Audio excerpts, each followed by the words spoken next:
우리 함께 기도하며 예배를 드리겠습니다. 하나님 감사합니다. 이렇게 또 어려운 상황 가운데 우리가 각자의 자리에서 우리가 있는 그곳에서 우리 하나님께 예배드리고자 우리가 이 시간에 모여 있습니다. 하나님, 우리가 드리는 이 찬양의 고백과 이 예배의 고백 주님 기쁘게 받아주시고 이 시간 우리가 다른 것 바라보지 않고 온전히 하나님만 진심으로 마음을 다해 예배할 수 있는 시간 될 수 있도록 성령님 이 시간 인도하여 주시옵소서. 예수님의 이름으로 기도드립니다. 아멘. 우리 같이 사도신경으로 우리의 신앙을 고백하겠습니다.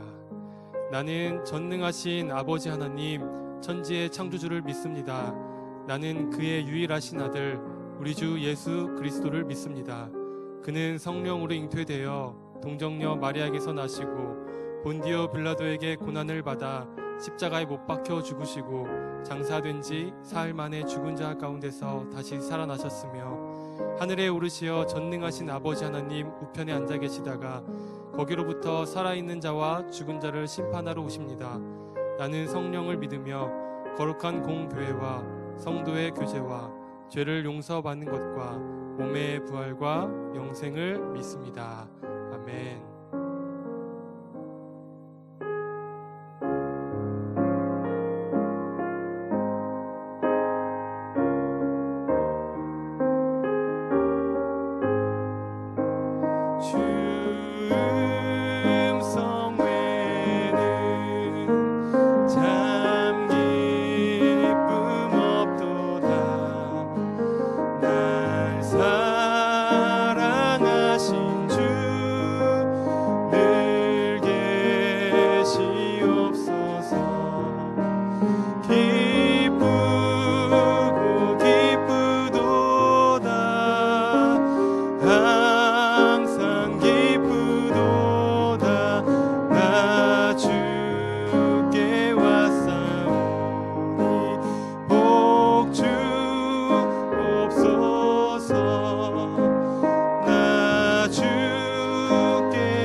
선하신 목자 우리 주님을 찬양합니다.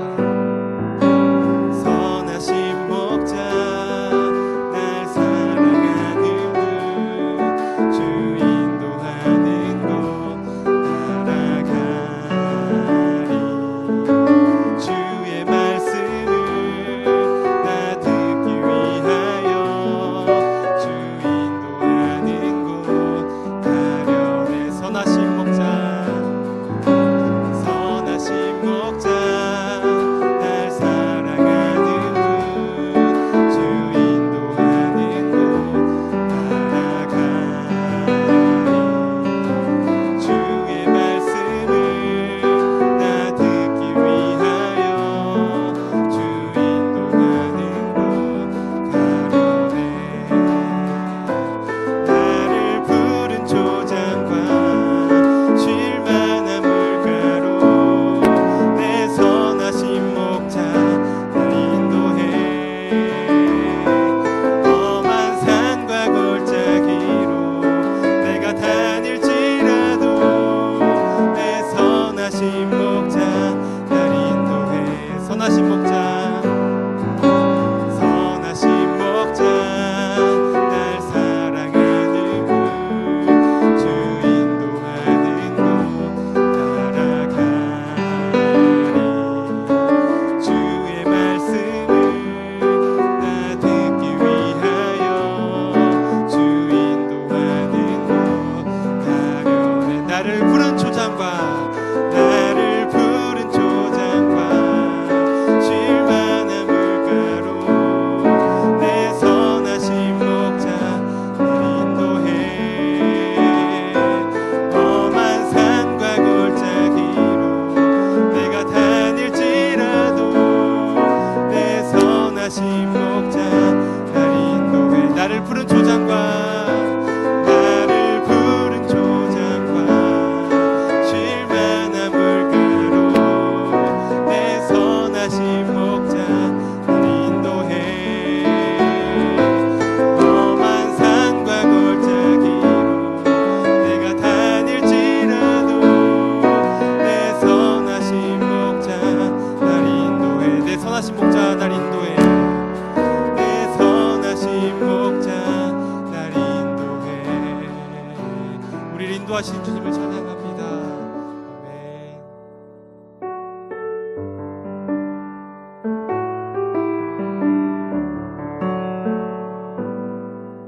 주님 말씀하시면 내가 나가리다.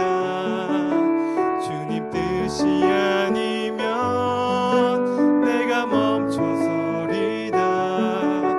나의 가고 서는 곳 주님 뜻에 있으니 오 주님 나를 이끄소서. 주님 말씀하시면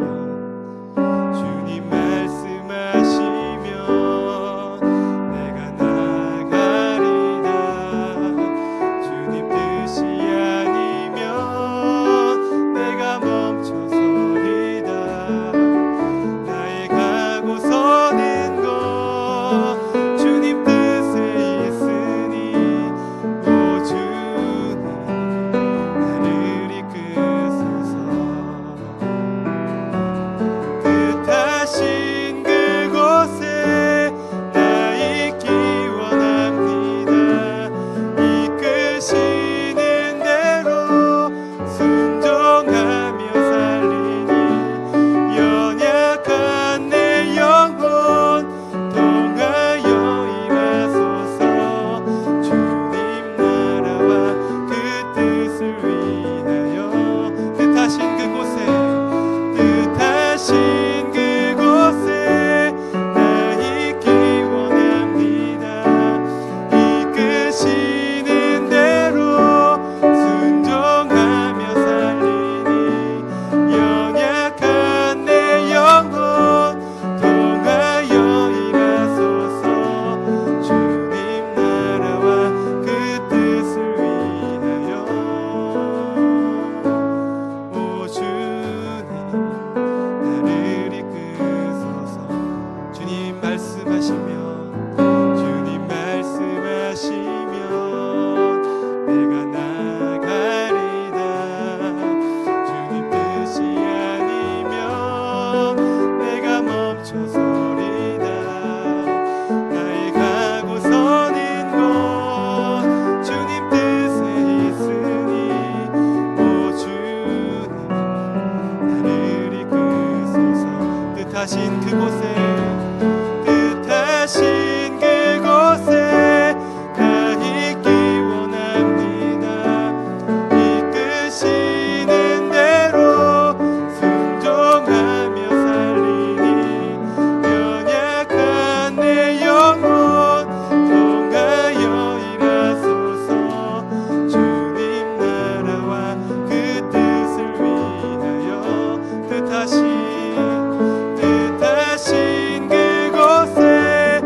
주님 나를 이끄소서. 오 주님 나를 이끄소서. 네, 우리 계속해서 우리 하나님께 마음을 다해 예배하기 위해 그 예배를 위해서 기도하며 나아가겠습니다.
우리가 다시 온라인 예배를 드리게 됐는데요. 이 예배 가운데 참여하시는 우리 모든 성도님들의 예배와 그 예배의 자리 가운데 하나님의 풍성하신 은혜와 하나님의 거룩하신 임재가 가득하기를 기원합니다. 이 시간 함께 교회 소식을 나누도록 하겠습니다. 코로나19 관계로 다시 여러분께 안내해 드릴 때까지 주일 예배, 그리고 교육부 예배, 수요 예배와 모든 기도회, 그리고 소그룹 모임이 다 현장에서 모이는 모임이 다 중지됩니다. 주일 예배와 또 새벽 기도회는 온라인 예배로 대체되게 되니까 여러분들 교회 홈페이지와 유튜브를 통해 예배에 참여하시기 바랍니다. 특별히 유튜브와 관련하여서 여러분들이 구독을 하시고 또한 알림을 이렇게 켜두시면 예배 영상이 업로드 되는 것을 여러분들이 한눈에 알 수 있고 또 예배에 참여하기 쉬우리라 생각합니다. 여러분들 함께 교회 홈페이지 및 유튜브를 잘 확인해 주시면 좋겠습니다. 그리고 우리가 이전에 그랬던 것처럼 우리가 비록 한 곳에 모여 있지는 않지만 한 예배 공동체로 지금 이 예배에 동일한 시간대에 참여하고 있음을 서로에게 보여주고 또 서로에게 예배에 대해서 참여할 수 있도록 격려하며 서로에게 좀 힘을 북돋아 주기 위해 우리가 인증샷 운동을 다시 하려고 합니다. 그러니까 여러분들 예배 드리는 모습을 촬영하셔서 함께 교역자에게 보내주시면 그것을 가지고 또 여러분과 함께 공유하고 위로받는 시간 갖도록 하겠습니다. 우리가 지금 여기 모여 있으면 서로 인사를 주고받을 텐데 우리가 인사를 지금 주고받을 수 없는 형편이잖아요. 그래서 이렇게 하면 좋겠네요. 여러분들이 손으로 하트해서 지금 인증샷을 지금 이 시간에 찍으시면 이게 우리가 서로에게 대한 인사가 될 것 같습니다. 우리 함께 옆에 있는 가족들과 함께 사랑합니다 라고 표현하고 하트해 보면 좋겠습니다. 그리고 이것 찍어서 보내주시면 우리가 함께 공유하도록 하겠습니다. 교회 소식 몇 가지 안내해 드립니다. 성경 백독 운동을 진행하고 있는데요. 2주간의 손덕자 집사님과 이춘혜 권사님이 각각 1독 하시는데 성공하셨습니다. 그래서 교회 전체적으로는 30번째까지 달성이 됐습니다. 다른 성도님들도 조금 늦춰졌다고 미리 포기하지 마시고 주말에 그 늦춰진 부분들 빨리 따라잡으셔서 함께 이 성경 백독 운동에 모두가 참여하시고 성경 1독 하시는 일에 모두 성공하셨으면 좋겠습니다. 와우 성경 공부, 수요일 성경 공부 계속되고 있습니다. 2주간의 이벤트 당첨자를 안내해 드립니다. 김지영 집사님, 손덕자 집사님이 당첨되셨습니다. 지금 온라인으로 예배 드리고 있기 때문에 선물 수령하기 좀 어려우실 텐데 상품은 사무실에 잘 보관되어 있으니까 언제나 오셔서 받아가시면 되겠습니다. 그리고 우리 성도님들도 이 와우 이벤트에 적극적으로 참여해 주시면 좋겠습니다. 이제 우리가 하나님 말씀 앞으로 나아가도록 하겠습니다.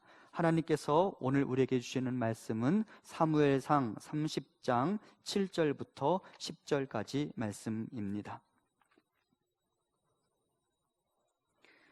구약 성경 459면 전후에 있는 사무엘상 30장 7절부터 10절까지 말씀을 제가 봉독하겠습니다. 다윗이 아히멜렉의 아들 제사장 아비아달에게 이르되 원하건대 에봇을 내게로 가져오라. 아비아달이 에봇을 다윗에게로 가져가매 다윗이 여호와께 묻자와 이르되 내가 이 군대를 추격하면 따라잡겠나이까 하니 여호와께서 그에게 대답하시되 그를 쫓아가라. 내가 반드시 따라잡고 도로 찾으리라. 이에 다윗과 또 그와 함께한 600명이 가서 부솔 시내에 이르러 뒤떨어진 자를 거기 머물게 했으되 곧 피곤하여 부솔 시내를 건너지 못하는 200명을 머물게 했고 다윗은 400명을 거느리고 쫓아가니라. 아멘. 우리가 지금 온라인 예배를 드리고 있는데요, 이 시간에는 이 온라인 예배에 어울리는 온라인 특송 시간을 갖도록 하겠습니다. 우리 박상철 장로님 가정이 온라인 특송해 주시겠습니다.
아멘. 감사합니다. 우리 성도님들도 또 온라인 특송에 참여하실 기회가 있으니까 목회자에게서 부탁드립니다라는 그런 연락이 가면 성도님들도 즐거이 참여하셔서 우리 예배가 더 풍성해질 수 있도록 같이 도와주시면 좋겠습니다. 이제 하나님 말씀을 나누도록 하겠습니다. 오늘은 다윗의 인생 여정을 살펴보면서 내용상으로는 그리 어렵지 않으면서도 매우 중요한 이야기를 해보려고 합니다. 다윗의 인생을 가만히 생각해 보면요, 다윗의 인생은 하나님의 음성을 듣는 것의 여부에 따라 그의 삶이 요동치는 것을 볼 수 있습니다. 그가 부지런히 하나님의 음성을 쫓아갈 때는 그는 그가 머무는 모든 곳에서 승리하고 형통할 수 있었습니다. 하지만 그가 하나님의 음성 듣는 것을 간과하고 하나님의 음성을 무시하고 움직였을 때에는 매우 굴욕적인 장면을 만나기도 합니다. 대표적인 일이 그의 광야 여정 초창기에 발견되죠. 그가 하나님께 묻지 않고 가드 땅 아기스에게로 내려갔다가 그곳에서 자신의 정체가 발각되자 아기스 앞에서 미친 척하면서 굴욕적인 장면을 겪은 다음에 그 땅을 빠져나와야 했던 적이 있었습니다. 그러니까 그가 하나님의 음성을 쫓아가느냐 아니냐, 하나님의 음성을 듣느냐 아니냐에 따라 그의 삶의 자리가 매우 많이 달라졌다는 것을 우리는 알 수 있습니다. 그런데 바로 그런 다윗이 광야 여정의 마지막 부분에서 앞서 했던 실수와 똑같은 일을 반복하게 됩니다. 긴 고난의 시간 15년이 넘는 기간을 통과하면서 다윗이 슬럼프를 겪었던 것 같습니다. 골리앗과의 전투에서 눈에 보이는 골리앗 대신 골리앗 너머에 있는 전능하신 여호와 하나님을 바라봄으로 모든 두려움을 극복하고 골리앗과 맞짱을 뜰 수 있었던 그 용맹한 장수, 그 다윗은 사라지고 길고도 긴 광야 여정 중에 지칠 대로 지쳐버린 장수만 남아있게 됩니다. 그리고 그가 다시 하나님께 묻지 않고 블레셋으로 내려갑니다. 사무엘상 27장 1절입니다. 다윗이 그 마음에 생각하기를 내가 후일에는 사울의 손에 붙잡히리니 블레셋 사람들의 땅으로 피하여 들어가는 것이 좋으리로다. 사울이 이스라엘 온 영토 내에서 다시 나를 찾다가 단념하리니 내가 그의 손에서 벗어나리라 하고, 다윗이 그 마음에 생각했습니다. 그리고 내가 사울의 손에 붙잡히겠다라는 두려움에 휩싸이면서 이 이스라엘 영토를 떠나 블레셋 땅으로 가면 내가 안전하겠지라고 판단합니다. 그리고 이스라엘의 왕이 블레셋 땅에 내려가게 됩니다. 그렇다면 그 결과는 어땠을까요? 27장 4절입니다. 다윗이 가드에 도망한 것을 어떤 사람이 사울에게 전하매 사울이 다시는 그를 수색하지 아니하니라. 다윗의 의도대로 되었습니다. 다윗이 이스라엘 땅에 없다라는 사실을 발견하게 된 사울이 다시는 다윗을 수색하지 않았습니다. 그렇다면 다윗의 이 여정은 성공한 것일까요? 그렇지 않습니다. 다윗의 이 판단으로 인해 그의 인생은 또 다른 심각한 위기를 만나게 되기 때문입니다. 먼저 사무엘상 29장 1절과 2절을 봅니다. 블레셋 사람들은 그들의 모든 군대를 아벡에 모았고 이스라엘 사람들은 이스라엘에 있는 셈 곁에 진쳤더라. 블레셋 사람들의 수령들은 수백 명씩 수천 명씩 인솔하여 나아가고 다윗과 그의 사람들은 아기스와 함께 그 뒤에서 나아가더니, 어떤 상황이냐? 다윗이 블레셋에 내려가서 여러분, 그가 블레셋의 군대가 됩니다. 그런데 하필 그 시절에 블레셋과 이스라엘의 전쟁이 발발하게 되고 블레셋의 왕은 다윗을 자신의 군대의 일원으로 참전시켜서 다윗이 이스라엘과 싸우도록 만들어 두려고 합니다. 그러니까 여러분, 이스라엘 왕으로 기름 부음 받은 자가 지금 블레셋 군대의 일원이 되어서 이스라엘과 싸워야 하는 위기를 만나게 된 것입니다. 하나님께 묻지 않고 블레셋 땅으로 내려간 결과입니다. 또한 사무엘상 30장 1절부터 4절까지를 보면 그가 하나님께 묻지 않고 블레셋에 내려간 결과 그가 만났던 위기에 대해서 이렇게 기록되어 있습니다. 다윗과 그의 사람들이 사흘 만에 시글락에 이른 때에 아말렉 사람들이 이미 네겝과 시글락을 침노하였는데 그들이 시글락을 쳐서 불사르고 거기에 있는 젊거나 늙은 여인들은 한 사람도 죽이지 아니하고 다 사로잡아 끌고 자기 길을 갔더라. 다윗과 그의 사람들이 성읍에 이르러 본즉 성읍이 불탔고 자기들의 아내와 자녀들이 사로잡혔는지라. 다윗과 그와 함께한 백성이 울 기력이 없도록 소리를 높여 울었더라.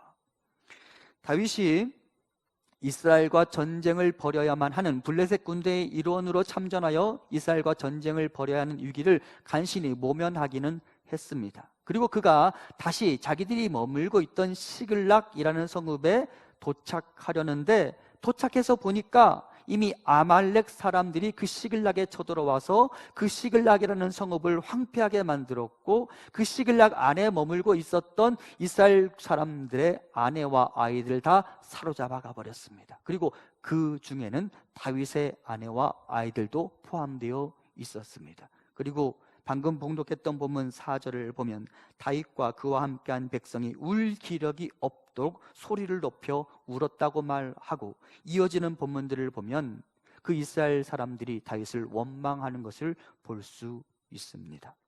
하나님께 묻지 않고 블레셋으로 향한 결과 그들이 심각한 위기를 만나게 된 것입니다. 그리고 하나님께서는 이 본문을 통해 하나님의 음성을 외면한 자들이 겪게 되는 위기를 우리에게 보여주십니다. 그리고 성경은 줄기차게 이 부분을 강조하죠. 사사기를 보면 이렇게 기록되어 있습니다. 그때에 이스라엘의 왕이 없으므로 사람이 각기 자기의 소견에 옳은 대로 행하였더라. 쉽게 말하면 사사시대의 이스라엘 백성들은 하나님의 소리를 무시하며 살아갔습니다. 그리고 자기 소견에 옳은 대로, 자기 마음, 자기 욕구에 끌리는 대로 행동하기 시작했고, 그것 때문에 사사시대에 혼란이 야기되었다라고 성경은 이야기합니다. 그리고 하나님께서는 하나님께 묻지 않고 움직이는 자들에 대해서 심각하게 생각하십니다. 이사야 30장 1절과 2절입니다. 여호와께서 이르시되 패역한 자식들은 화 있을진저 그들이 계교를 베푸나 나로 말미암지 아니하며 맹약을 맺으나 나의 영으로 말미암지 아니하고 죄에 죄를 더하도다. 그들이 바로의 세력 안에서 스스로 강하려 하며 애굽의 그늘에 피하려 하여 애굽으로 내려갔을 때 나의 입에 묻지 아니하였도다. 이사야 30장 시절의 배경으로 본다면 히스기야와 남유다의 관료들이 회의를 합니다. 어떤 회의냐? 우리가 어떻게 하면 아수르의 위협으로부터 우리 스스로를 보호할 수 있을까라는 회의를 합니다. 그리고 그들이 결론을 내렸습니다. 애굽에게로 가자. 애굽의 손을 붙잡으면 우리가 안전할 수 있을 것이다. 하지만 하나님께서는 그들의 그런 계략에 대해서 이렇게 말씀하시죠. 패역한 자식들은 화 있을진저 그들이 죄에 죄를 더하도다. 그들이 애굽으로 내려갔을 때 나의 입에 묻지 아니하였도다. 그러니까 하나님께서는 하나님의 자녀들이 하나님의 음성을 무시하고 하나님께 묻지 않고 움직이는 것을 매우 심각한 죄악으로 간주하시는 것이죠. 그리고 다윗 자신도 자신이 하나님께 묻지 않고 내려간 이 여정에 대해서 이제는 후회하며 다시 그가 반전된 삶의 모습을 보여주게 됩니다. 다윗이 자신의 아내와 자녀들을 포함한 이스라엘의 백성들을 구원해내기 위하여 아말렉과의 전쟁에 나서게 되는데요, 그 아말렉으로 올라가기 전에, 아말렉을 쫓아가기 전에 그가 하나님께 이렇게 반응합니다. 30장 7절과 8절입니다. 다윗이 아히멜렉의 아들 제사장 아비아달에게 이르되 원하건대 에봇을 내게로 가져오라. 아비아달이 에봇을 다윗에게로 가져가매 다윗이 여호와께 묻자와 이르되 내가 이 군대를 추격하면 따라잡겠나이까 하니 여호와께서 그에게 대답하시되 그를 쫓아가라. 내가 반드시 따라잡고 도로 찾으리라. 여러분 가만히 생각해 보십시오. 다윗이 자신의 아내와 아이들을 찾아오기 위해 아말렉을 추격하는 것 너무나 당연한 일 아니겠습니까?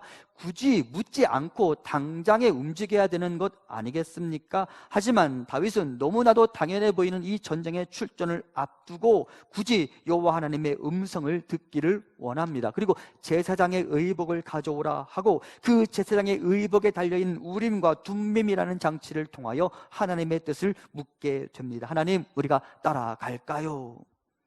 그리고 이렇게 그가 다시 하나님의 음성을 쫓아가기 시작했을 때 그의 삶이 다시 제자리로 돌아오게 됩니다. 다윗은 이 아말렉과의 전쟁에서 승리하게 되었을 뿐만 아니라 그가 다시 블레셋 땅을 떠나 이스라엘로 돌아가게 됩니다. 하나님의 음성을 듣기 위한 그의 믿음과 결단으로 그의 삶의 자리가 바뀐 것입니다. 이것이 바로 하나님의 말씀을 듣고 그분의 음성을 쫓아가는 삶이 중요하다는 사실을 우리에게 보여주는 것입니다. 이 시대 정말로 많은 말들이 오가는 세상입니다. SNS와 다양한 시선의 언론들, 그리고 그 언론에 달린 댓글들, 또 유튜브 등의 통로를 통해 많은 말들이 쏟아져 나오고 있습니다. 사람들이 자기 소견이 옳다고 주장하면서 상대방의 소견은 무시하는 말들 또한 너무도 자주 발견할 수 있습니다. 모든 사람들이 다 정치 평론가가 된 것처럼 행동하기도 합니다. 그리고 무수히 많은 말들 중에는 거짓과 왜곡된 정보들이 많음에도 불구하고 사람들은 자기가 믿고 싶은 대로 믿는 경향을 보이기도 합니다. 그리고 국가 전체가 소란을 겪고 있습니다. 온통 무질서 천지인 것처럼 보이기도 합니다. 그렇다면 이 혼란을 잠재우기 위해 지금 이 시대에 우리에게 필요한 것이 무엇일까요? 요즘같이 혼란스러운 시절에 우리에게 필요한 것은 무엇일까요? 창세기 말씀을 봅니다. 태초에 하나님이 천지를 창조하시니라. 땅이 혼돈하고 공허하며 흑암이 깊음 위에 있고 하나님의 영은 수면 위에 운행하시니라. 하나님이 이르시되 빛이 있으라 하시니 빛이 있었고 빛이 하나님 보시기에 좋았더라. 하나님이 빛과 어둠을 나누사. 여호와 하나님의 말씀과 함께 빛이 땅에 비추기 시작했을 때 땅의 혼돈과 공허함과 흑암이 사라지기 시작했습니다. 하나님의 말씀이 있기 전 이 땅은 혼돈 그 자체였습니다. 카오스 그 자체였습니다. 하지만 하나님의 말씀이 선포되며 빛이 비치기 시작하자, 그 빛이 이 땅에 비치기 시작하자, 그 빛으로 말미암아 빛과 어둠이 나누기 시작하자 이 땅에 질서가 나타나기 시작했습니다. 그리고 지금의 이 시대야말로 어둠과 혼란을 잠재우기 위한 여호와 하나님의 말씀이 필요한 시기인 것 같습니다. 빛이신 여호와 하나님의 말씀이 우리 가운데 들려질 때에 그 말씀으로 우리의 카오스, 혼란이 떠나갈 것입니다. 하나님이 이르시되 라는 말씀이 우리에게 필요한 이유입니다. God says, 하나님이 이르시되 라는 말씀이 우리에게 지금은 필요한 것 같습니다. 하나님은 부지런히 우리에게 말씀하시며 동시에 우리를 그분의 나라의 회의에 언제나 초청하십니다. 예레미야 말씀입니다. 그들이 만일 나의 회의에 참여하였더라면 내 백성에게 내 말을 들려서 그들을 악한 길과 악한 행위에서 돌이키게 하였으리라. 예레미야 당대에 예레미야 이외에 다른 선지자들, 거짓 선지자들이 있었는데요, 그들이 하나님의 음성을 들어본 적이 없는 자들이었습니다. 그리고 그들이 하나님에게서 나온 소리가 아닌 엉뚱한 말로 일반 백성들을 현혹시켰습니다. 그리고 나라가 혼란스러워졌죠. 그리고 하나님은 말씀하십니다. 그들이 나의 회의에 참여하였더라면, 그들이 내 음성을 들을 수 있었더라면 이라고 말씀하시죠. 그러므로 우리도 이 혼란스러운 시절을 견뎌내기를 원한다면 우리 모두가 하나님이 열어놓으신 그분의 회의에 참여할 수 있어야 합니다. 그리고 그분의 음성을 따라가야 합니다. 그러면 우리들의 삶의 자리가 바뀌게 될 것입니다. 자, 그렇다면 우리가 어떻게 하면 하나님의 음성을 들을 수 있을까요? 오늘 그 부분을 이야기하려고 합니다. 첫 번째, 우리가 하나님의 음성을 듣기 위해 먼저 인정할 것이 있습니다. 하나님의 음성을 듣겠다고 말하는 내 안에 이미 나만의 소리, 나의 욕구가 가득하다는 사실을 인정해야만 합니다. 그리고 그것이 내 마음을 꽉 채우고 내 안에서 그것이 주인 행세를 하는 동안에는 나는 절대 하나님의 소리를 들을 수 없다라는 사실을 알아야 합니다. 배우자와 관련된 기도를 한번 생각해 보겠습니다. 이 기도의 여정이 쉽지 않죠? 여러분에게 한번 물어보겠습니다. 만일 여러분이 다시 결혼 정년기로 돌아간다면 여러분은 기도하고 사랑하게 될까요? 사랑하고 기도하게 될까요? 아마도 후자의 가능성이 높을 것입니다. 저 사람 사랑하는 마음이 내 안에 생겼는데 하나님, 내가 저 사람하고 결혼하는 게 좋을까요? 라고 묻게 되겠죠. 여러분, 그래서 우리가 음성을 듣고 분별하는 것이 어려운 것입니다. 왜 그러느냐? 이미 내 안에 그녀 혹은 그에 대한 사랑의 마음이 가득한데 나는 그녀와 그와 결혼하고 싶은데 하나님께 저 사람과 결혼해도 될까요? 라고 묻는다면 하나님의 음성을 내가 제대로 들을 수 있겠습니까? 그럴 가능성이 별로 없다라는 것이죠. 혹시나 하나님께서 아니야, 희준아, 그 사람은 아니야 라고 말씀하신다 하더라도 아니야, 내가 잘못 들었어, 하나님이 그렇게 말씀하셨을 리가 없어 라고 말하며 다시 하나님께 물으러 나가지 않겠습니까? 그냥 하나의 예를 들었지만 이렇게 나 자신이 하나님의 음성을 듣는 데 있어서 내가 일종의 필터링이 된다면 나는 하나님의 음성을 듣기 어려워지는 법입니다. 사도행전에 등장하는 베드로가 이방인 고넬료에게 가는 사건과 관련하여서 베드로가 고넬료에게 가는 일이 지체된 이유가 무엇인지 아십니까? 자기 고집, 자기 문화에 대한 집착, 그리고 애써 하나님의 말씀을 거부 혹은 착각 그리고 왜곡했기 때문이 아닐까요? 하나님은 유대인 베드로에게 이방인에게 가서 말씀을 전하라 라고 하셨음에도 불구하고 베드로는 이미 자기 자신의 몸에 밴 인습의 내적 소리를 거부할 수 없었습니다. 그리고 하나님, 어떻게 이방인들이 하나님의 구원을 받을 수 있단 말입니까? 라고 말하며 자신의 소리를 스스로 거부하지 못하고 자신의 소리에 따라 움직이니까 그가 하나님의 소리를 거부하게 되었죠. 그리고 그가 고넬료에게 가는 것을 망설이게 되었죠. 물론 성경에 이런 구절이 등장하기 때문에 우리가 가끔은 착각할 수도 있습니다. 그리고 이렇게 말할 수도 있습니다. 내 안에 있는 욕구 그 자체가 이미 하나님이 주신 음성이 아니냐고. 우리가 그렇게 착각하게 되는 구절 중 하나가 빌립보서 2장 13절인데요 이 말씀 읽어봅니다.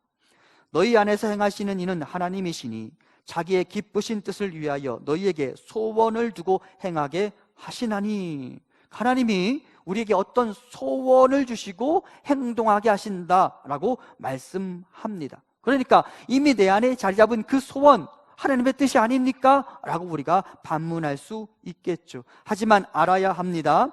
본문에서 하나님이 내 안에 심어 놓으신 나의 소원이란 본래부터 내 안에 있었던 것이 아니라 외부로부터 어느 순간 갑자기 주어진 생각, 소원을 의미합니다. 평소에는 그리고 지금까지는 나에게 없던 소원이 외부로부터 나에게 주어지는 경우를 의미하죠. 그러니까 하나님이 어느 순간 나에게 투여하신 소원이라는 말입니다. 바울의 마게도냐행 같은 경우가 바로 이에 해당됩니다.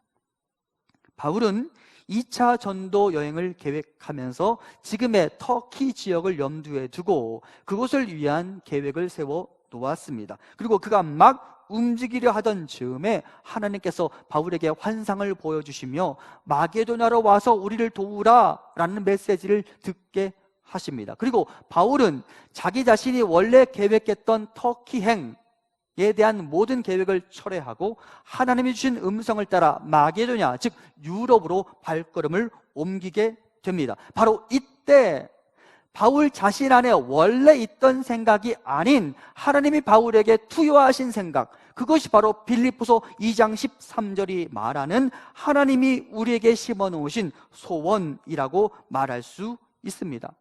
따라서 우리는 하나님이 나에게 주신 소원과 본래 내 안에 머물고 있던 나의 욕구를 구별할 수 있어야 합니다. 그리고 겸손하게 내 생각을 내려놓고 어떤 소리라도 반드시 순종하겠다고 고백해야 합니다.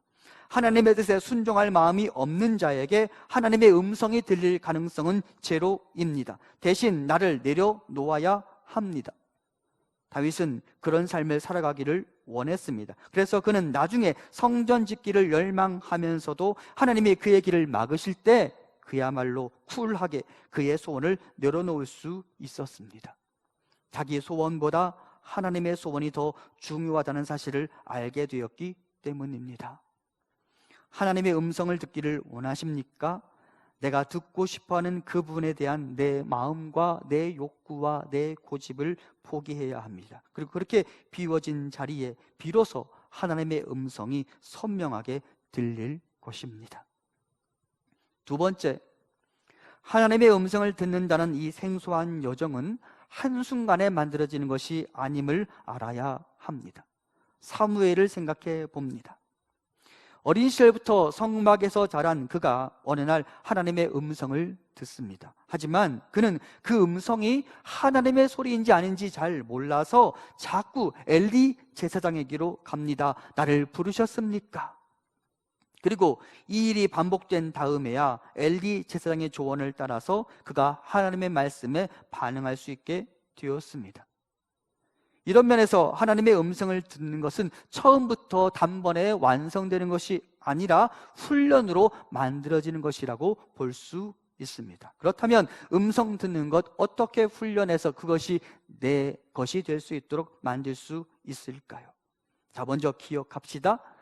자주 물을 수 있어야 합니다.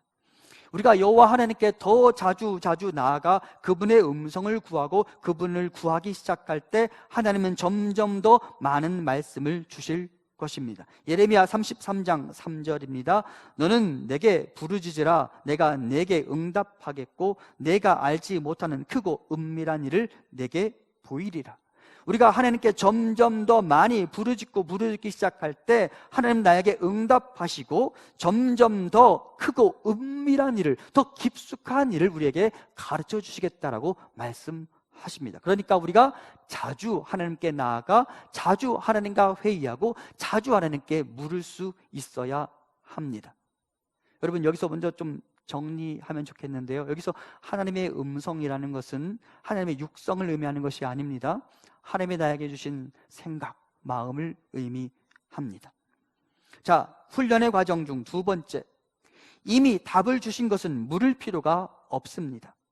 삼손은 들릴라의 유혹 앞에서 하나님께 이렇게 물을 필요가 없었어요. 말해도 될까요? 왜냐? 하나님이 이미 금하셨기 때문입니다. 혹여나 결혼 정년기를 지난 어떤 남성이 어떤 여인을 마음에 두고 있는데 그 여인의 마음이 움직이지 않으니까 하나님께 나아가 확 잡아드릴까요? 라고 물을 필요가 없다라는 말입니다. 하나님이 그렇게 그 사람에 대해서 예스라고 말할 가능성이 제로이기 때문입니다. 나도 답을 이미 알고 있어요. 그 부분에 대해서는 하나님께 물을 필요가 없습니다. 세 번째, 성경에 답이 있습니다. 말씀을 많이 읽어야 합니다. 말씀 안에 이미 하나님이 우리가 어떤 길을 걸어가야 할지에 대해 답을 주신 게 너무나 많습니다. 거짓말, NO. 도둑질, NO. 갑질과 노동력 착취, NO. 간통, NO와 같은 이미 하나님이 우리에게 주신 답이 많이 있습니다. 그러므로 하나님의 음성 듣기를 원한다면, 하나님, 내가 이 상황에서 어떻게 판단하고 어떻게 결정해야 할까요? 라고 묻고 하나님의 음성을 잘 듣고 분별하기를 원한다면 어느 누구보다 하나님의 말씀에 정통한 사람이 되어야 합니다. 여러분, 하나님의 말씀을 자주 읽어야 되는 이유가 여기에 있습니다. 네 번째, 하나님의 음성 듣기를 원한다면 우리 모두 영적으로 순결해져야 합니다. 나 자신의 영혼이 혼탁해지도록 내버려 두어서는 안 됩니다. 영적으로 혼탁해질 경우 우리는 하나님의 말씀을 들을 수도 없고요, 분별할 수도 없게 됩니다. 성경의 엘리 제사장과 사울 왕의 경우가 바로 이에 해당됩니다. 엘리 제사장 시절 하나님은 이렇게 말씀하십니다. 이에 사무엘이 엘리 앞에서 여호와를 섬길 때에는 여호와의 말씀이 희귀하여 이상이 흔히 보이지 않았더라. 엘리의 눈이 점점 어두워가서 잘 보지 못하는 그때에. 성경에서 어떤 사람의 눈이 어두워간다라는 표현은 그 사람의 육체적인 시력이 약해졌다는 것을 의미하는 것과 동시에 그 사람의 영적 분별력을 이제 잃게 되었다는 것을 의미합니다. 그가 이미 영적으로 타락했어요. 자신의 아들들을 대하는 그의 태도를 보면 그가 이미 영적으로 타락해 있었어요. 그래서 여호와의 말씀이 희귀하여 이상이 흔히 보이지 않는 영적인 암흑기를 지나가게 되는 것입니다. 사울 왕의 경우를 생각해 볼까요? 사무엘상 28장 15절 이하입니다. 사울이 대답하되 나는 심히 다급하니이다. 블레셋 사람들은 나를 향하여 군대를 일으켰고 하나님은 나를 떠나서 다시는 선지자로도 꿈으로도 내게 대답하지 아니하시기로 내가 행할 일을 알아보려고 당신을 불러 올렸나이다 하더라. 사울이 스스로 고백합니다. 하나님은 나를 떠나서 다시는 선지자로도 꿈으로도 내게 대답하지 아니하시기로. 왜 하나님이 사울을 떠났습니까? 사울의 죄악 때문이죠. 사울이 이미 영적으로 타락해버렸어요. 그리고 그는 더 이상 하나님의 음성을 들을 수 없었던 것이죠. 여러분, 팔복에 나오는 것처럼 마음이 청결한 자가 여호와를 보게 되어 있습니다. 그러므로 하나님의 음성을 듣고 그 음성을 따라가기를 원한다면 나 자신의 영혼을 순결하고 거룩하게 만들어가야 합니다. 죄에 대해서는 사랑하지도 말아야 하며 죄의 자리는 아예 떠나버려야 합니다. 죄에 대한 모든 욕구를 다 버려야 합니다. 그리고 나 자신을 거룩하게 만들어 가시기 바랍니다. 그리고 다 비워진 그 자리에 하나님의 말씀이 내 안을 꽉 채워서 하나님의 음성을 쫓아 살아가는 우리가 될 수 있기를 소망합니다. 또 이런 질문을 할 수 있습니다. 어떤 소리가 들려온 것 같은데, 마음 안에 어떤 생각이 자주 떠오르는데 이것이 하나님의 음성인 걸까요? 이렇게 물을 수 있겠죠. 그리고 여기 그것이 하나님의 소리인지 아닌지를 분별할 수 있는 기준이 되는 말씀이 있습니다. 먼저 로마서 말씀입니다. 육신의 생각은 사망이요 영의 생각은 생명과 평안이니라. 예레미야 말씀입니다. 여호와의 말씀이니라. 너희를 향한 나의 생각을 내가 안하니 평안이요 재앙이 아니니라. 너희에게 미래와 희망을 주는 것이니라. 오랜 기간 기도를 드리고 나서 어떤 생각을 하게 되었는데 그 생각만 하면 계속해서 불안하십니까? 그건 포기해야 합니다. 내 안에 새롭게 만들어진 선한 양심이 나를 건드려서 내가 어떤 결론을 내렸는데도 불구하고 그 결론에 대해서 계속해서 내 마음이 불편하십니까? 그렇다면 그것은 내려놓아야 합니다. 도리어 그것을 생각했을 때 거룩한 흥분, 생기가 생기고 힘이 나기 시작한다면 그것이 바로 하나님의 음성입니다. 하나님이 나에게 말씀하셨다고 하는 그 음성이 하나님의 성품과 하나님의 말씀과 조화를 이루어야 합니다. 그것이 하나님의 음성인지 아닌지를 분별할 수 있는 기준입니다.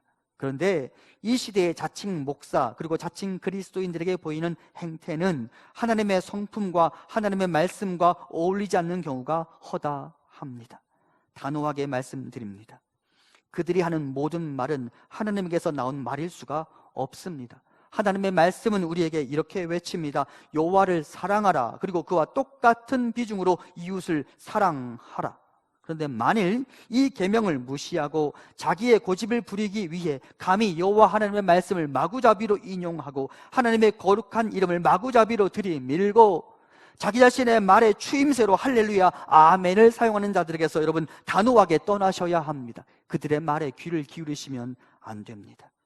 하나님은 하나님 스스로를 부인하실 수 없는 분이십니다. 그러므로 나에게 들려온 그 소리가 하나님이라는 분과 어울리는지를 생각해 보십시오. 그것이 음성을 분별하는 기준이 될 것입니다. 내 안에 어떤 생각이 들어왔고요, 그 생각이 과연 하나님의 것인지 아닌지 판별하는 기준, 하나님이라는 분과 어울리는지 아닌지, 그것을 생각하면 내가 계속해서 불안한지 아니면 평안에 있는지, 그것이 기준임을 알고 하나님의 말씀을 적절하게 분별하여 살아가는 우리가 되기를 소망합니다. 만일 우리가 그렇게 여호와 하나님의 음성을 구하고 그 음성에 순종하기 시작한다면 하나님은 나를 부르시고 나의 혼돈과 흑암을 물러가게 하시고 나에게 생명을 주실 것입니다. 여기 하나님의 말씀이 있습니다. 요한복음 10장 3절 이하입니다. 문지기는 그를 위하여 문을 열고 양은 그의 음성을 듣나니 그가 자기 양의 이름을 각각 불러 인도하여 내느니라. 자기 양을 다 내놓은 후에 앞서가면 양들이 그의 음성을 아는 고로 따라오되 타인의 음성은 알지 못하는 고로 타인을 따르지 아니하고 도리어 도망하느니라. 10절입니다. 도둑이 오는 것은 도둑질하고 죽이고 멸망시키려는 것뿐이요 내가 온 것은 양으로 생명을 얻게 하고 더 풍성히 얻게 하려는 것이라. 양인 우리가 내 주인의 소리를 분별하여 들을 수 있다면, 그리고 그 길을 걸어갈 수 있다면 나의 목자는 나에게 더 풍성한 생명을 주실 것입니다. 그러므로 여러분, 내 주인의 소리를 알아야 합니다. 다른 목자를 따라가도 그 다른 목자가 나를 보호해 주지 않아요. 내 목자가 나를 보호해 주는 거예요. 그러므로 내 주인의 음성의 뒤를 따라가십시오. 그러면 그 주인이 나에게 생명을 얻게 하고 더 풍성한 것을 주실 것입니다. 물론 그 길을 따라가는 것 무조건 평탄한 것만은 아닐 것입니다. 목자의 음성을 따라가도 여러분 우리는 사망의 음침한 골짜기를 지날 수밖에 없잖아요. 다윗이 사도행전 마지막 부분에 보면 로마에서 복음을 전하기 위해 갇힌 자 신세가 되어서 로마로 향하는 것을 볼 수 있습니다. 하나님께서 바울에게 말씀하셨어요. 너는 로마에 도착하여 그곳에서 내 말을 그들에게 전하게 되리라. 그런데 그가 로마로 가는 길에 그 지중해 근안에서 큰 폭풍우가 일게 되고요, 그가 타고 있는 배가 파손되는 일까지 나타납니다. 하지만 바울은 흔들리지 않았습니다. 바울은 광풍에 배가 깨질 위험에 처한 그 순간에 배 안에 있는 사람들에게 이렇게 선포합니다. 사도행전 27장 24절입니다. 바울아, 두려워하지 말라. 내가 가이사 앞에 서야 하겠고 또 하나님께서 너와 함께 항해하는 자를 다 내게 주셨다 하였으니 그러므로 여러분이여 안심하라. 나는 내게 말씀하신 그대로 되리라고 하나님을 믿노라. 하나님이 바울에게 이미 말씀하셨어요. 두려워하지 마. 너는 분명히 가이사 로마 황제 앞에 서게 될 거야. 그리고 바울은 그 말씀을 듣고 확신을 가지고 배 안에 있는 사람들에게 말합니다. 여러분이여 안심하라. 나는 하나님의 말씀을 믿노라. 그는 하나님을 신뢰했습니다. 그가 하나님의 음성을 들었기 때문이죠. 그리고 그는 안전하게 목적지에 도착할 수 있었습니다. 믿음이 들음에서 나온다는 말은 바로 여기에 적용될 수 있는 것 같습니다. 하나님의 음성을 듣잖아요? 그러면 여러분, 하나님의 음성이 내 안에 있다는 확신 때문에 흔들리지 않을 수 있는 거예요. 주저하지 않을 수 있는 거예요. 그래서 하나님의 음성 듣는 삶이 중요하고 필요한 것이죠. 비록 우리가 사망의 음침한 골짜기를 걷는다 할지라도 내가 내 목자의 소리만 듣고 그 뒤를 따라갈 수 있다면 나는 안심해도 됩니다. 우리 함께 하나님의 음성 듣기를 소원하면서 부지런히 그분께 묻고 그분의 대답을 듣고 묵묵히 그 길을 걸어가므로 목자가 인도하시는 푸른 풀밭 쉴 만한 물가에 도착하는 우리가 되기를 소망합니다. 오늘은 예배를 마치고 가족들과 함께 다음에 나눔을 좀 하시고 흩어질 수 있으면 좋겠습니다. 오늘의 말씀과 관련하여 제가 여러분께 묵상 포인트 2개를 말씀드립니다. 묵상 포인트입니다. 첫 번째, 하나님의 뜻인지의 여부를 몰라 고민하고 있는 부분이 있다면 가족들과 나누어 보십시오. 두 번째, 내 고집을 부리다가 실패했던 경험이 있다면 그 부분을 또한 나누어 보십시오. 혹은 하나님의 음성을 따라간 덕분에 일이 수월하게 풀렸던 경험이 있다면 그 부분을 나누어 보십시오. 여러분, 예배가 마치고 제가 축도 끝난 다음에도 조금 반주가 진행되고 여러분께 이 화면을 다시 띄워드릴 것입니다. 이 화면에 있는 묵상 포인트들 꼭 기억하시고 가족들과 함께 나누시고 오늘의 주어진 말씀을 가지고 다시 일주일을 힘차게 하나님의 백성들로 살아가는 우리 성도님들 될 수 있기를 간절히 소망합니다. 기도하겠습니다. 거룩하신 여호와 하나님, 오늘 우리에게 하나님의 음성 쫓아가는 삶이 얼마나 중요한 일인지 말씀하여 주시고 우리가 그 음성 듣기를 위하여 어떤 길을 걸어가야 하는지 말씀하여 주셔서 감사합니다.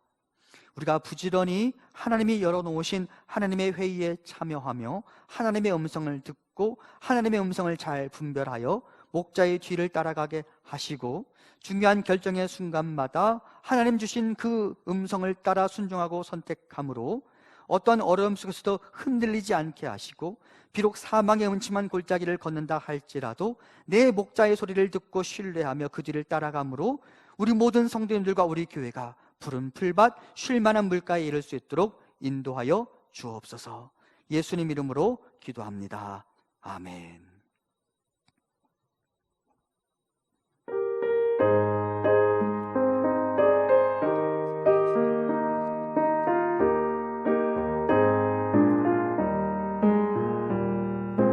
선한 목자 되신 우리 주 항상 인도하시고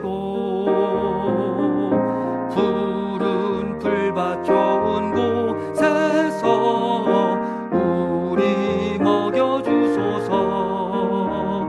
선한 목자 구세주여 항상 인도하소서. 선한 목자 구세주여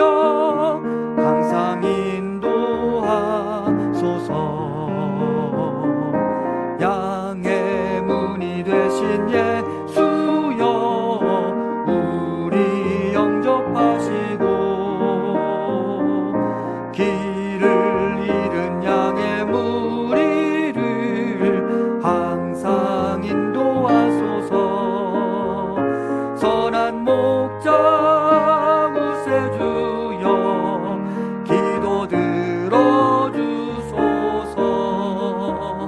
선한 목자 구세주여 기도 들어주소서. 흠이 많고 약한 우리를 용납하여 주시고 주의 넓고 크신 은혜로 자유 얻게 하셨네. 선한 목자 구세주여 지금 나아갑니다. 선한 목자 구세주여 지금 나아갑니다. 일찍 주의 뜻을 따라서 살아가게 하시고 주의 크신 사랑 베푸사 따라가게 하소서. 선한 목자 구세주여 항상 인도하소서.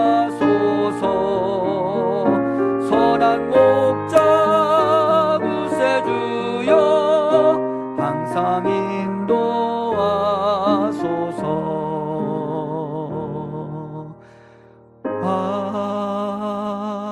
아멘. 우리 하나님께 예물 드리겠습니다.